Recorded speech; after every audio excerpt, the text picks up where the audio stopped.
अस्सलाम वालेकुम वरहमतुल्लाहि वबरकातुहू। कैसे प्यारे बच्चों, औज़ु बिल्लाहि मिनश शैतानिर रजीम, बिस्मिल्लाहिर रहमानिर रहीम। रब्बि इश्रह ली सदरी व यस्सिर ली अमरी वहलुल उक़दतम मिन लिसानी यफ़क़हू क़ौली रब्बि ज़िदनी इल्मा। कैसे प्यारे बच्चों, मेरा नाम अख्तर अली हाशमी है। मैं हसन एजुकेशन इंस्टीट्यूट के प्लेटफॉर्म से आपके सामने हाजिर हूँ। तो प्यारे बच्चों, आज हम जो बात आपसे करने जा रहे हैं वो है चेंज द वॉइसेस, यानी वॉइस चेंज करना, एक्टिव वॉइस और पैसिव वॉइस।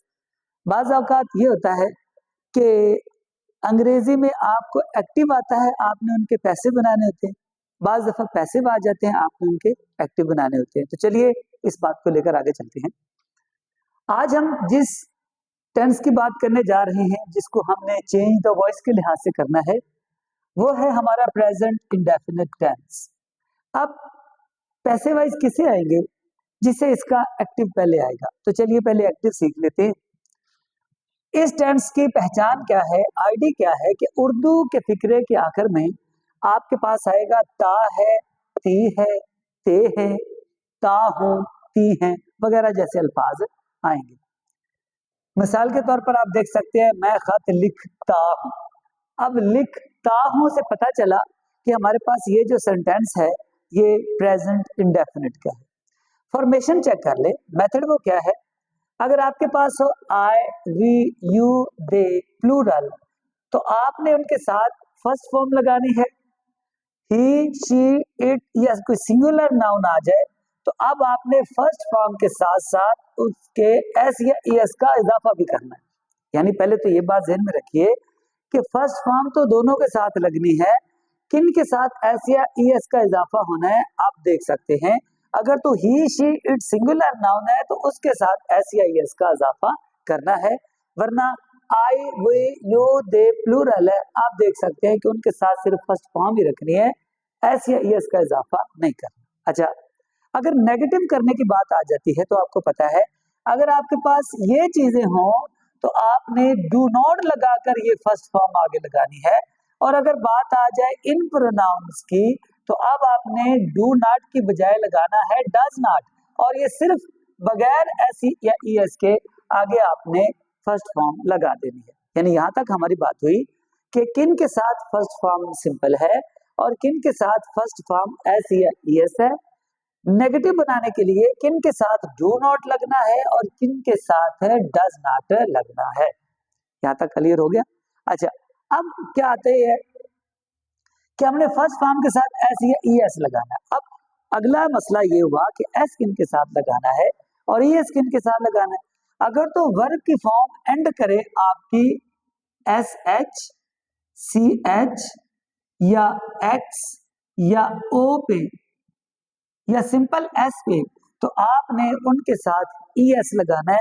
जैसे वॉश तो वॉशेज ईएस लगाएंगे, वॉच वॉच ईएस लगाएंगे, रिलैक्स या मिक्स तो ईएस लगाएंगे। ऐसे ही पास पासिस आपके सामने आ जाएगा, जैसे गो जीओ तो ईएस लगाएंगे। यानी यहाँ पर ये क्लियर हो गया। पहली बात तो ये हुई किन के साथ एस या ईएस लगाना है और किन के साथ नहीं लगाना, समझ आ गई। अब जिनके साथ एस या ईएस लगाना है वो क्या है कि अगर तो वर्ब की फॉर्म इन पे एंड करे तो आपने ईएस लगाना है वरना एस लगाना है। जैसे लुक, अब के इनमें नहीं है इसलिए हम सिर्फ लुक्स एस लगाएंगे। यहां तक क्लियर हो गया। अब चलते इसकी फॉर्मेशन की।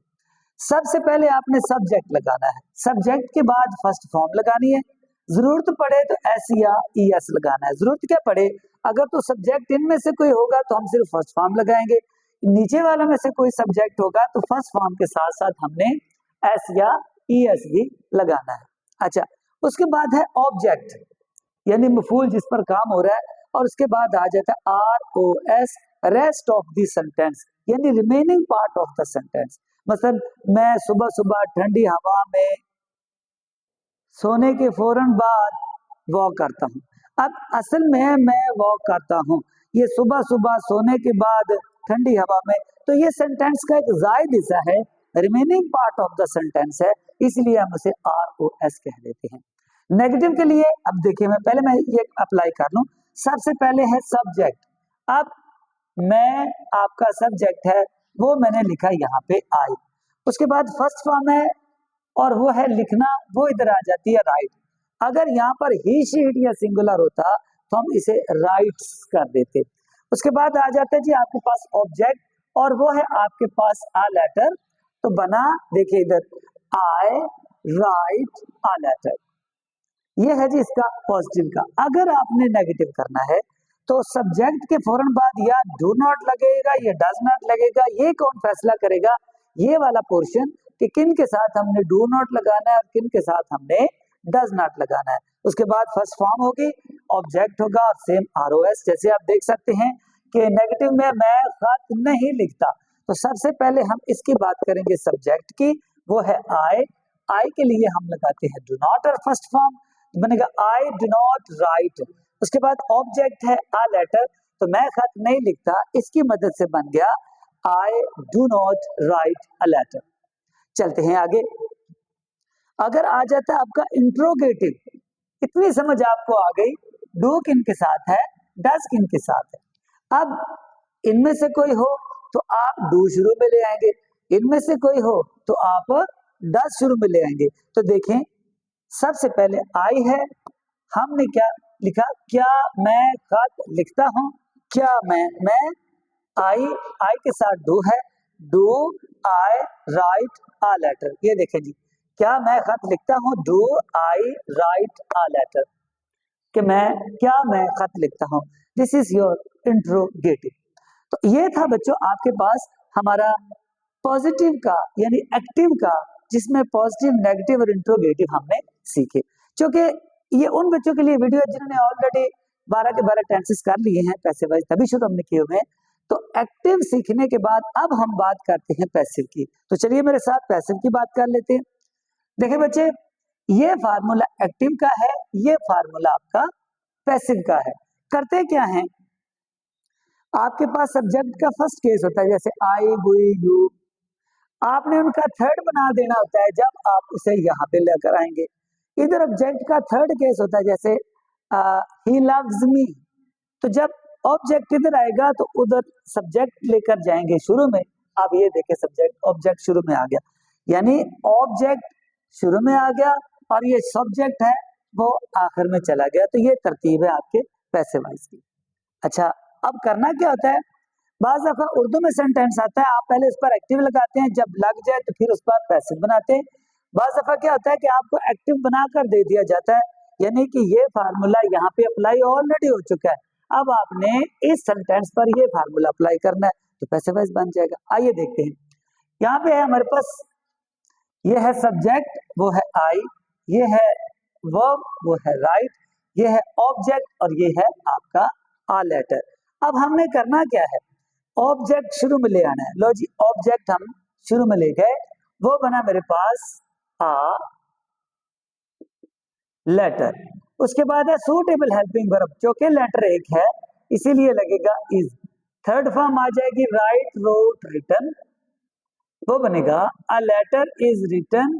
उसके बाद बाय है, उसके बाद सब्जेक्ट है। जरा गौर कीजिएगा, इधर सब्जेक्ट का पहला केस था, सब्जेक्टिव केस यानी आय था, जब हम इसको एंड पे लेकर गए हैं तो वो बन गया आपका थर्ड केस, ऑब्जेक्टिव केस। तो आई का थर्ड केस है आई माय मी, ये बनेगा a letter was written by me. लो जी, a letter is a letter is written by me, this is passive voice of I write a letter. अच्छा, अगली बात, एज एक्टिव एज पैसिव। अगर आपका active positive में है तो पैसिव भी पॉजिटिव में होना चाहिए। कैसे, अगर इधर I do not write a letter है तो आपने हेल्पिंग वर्ब के बाद नॉट लगाना है, यानी वो बनेगा a letter is not written by me. देखें, ये दोनों पॉजिटिव, ये दोनों negative, as active as passive. यानी अगर एक्टिव नेगेटिव है तो आपने सूटेबल हेल्पिंग वर्ब के बाद नॉट लगा देना। जैसे do I write a letter, do I आगे क्वेश्चन मार्क है। पैसिव वाइज में क्या करना होता है, इंट्रोगेटिव के लिए आपने मुत्तलका जो सूटेबल हेल्पिंग वर्ब है उसको शुरू में ले आना है। जैसे ये हो जाएगा इज आ लेटर, ये देखिए इज आ लेटर, अब तो ये शुरू में चला गया, ये आगे वो हो जाएगा रिटन बाय मी। लो जी, एज एक्टिव एज पैसिव, दोनों एक्टिव, एक्टिव पॉजिटिव में, पैसिव पॉजिटिव में, एक्टिव नेगेटिव में, पैसिव नेगेटिव में, एक्टिव इंट्रोगेटिव में और पैसिव भी आपका इंट्रोगेटिव में। लो बच्चों, इसी टेक पर आप खुद से प्रैक्टिस कर सकते हैं। कोई 8-10 सेंटेंसेस लें मिक्स, जिसमें प्रोनाउन सारे आए, पॉजिटिव और नेगेटिव के लिहाज से हो, ये फार्मूलाज जो है उनके ऊपर अप्लाई करें, आपके पास एक्टिव पैसिव बन जाएंगे। उम्मीद है कि आपको समझ आ गई होगी। दुआ में याद रखिएगा। अल्लाह हाफिज।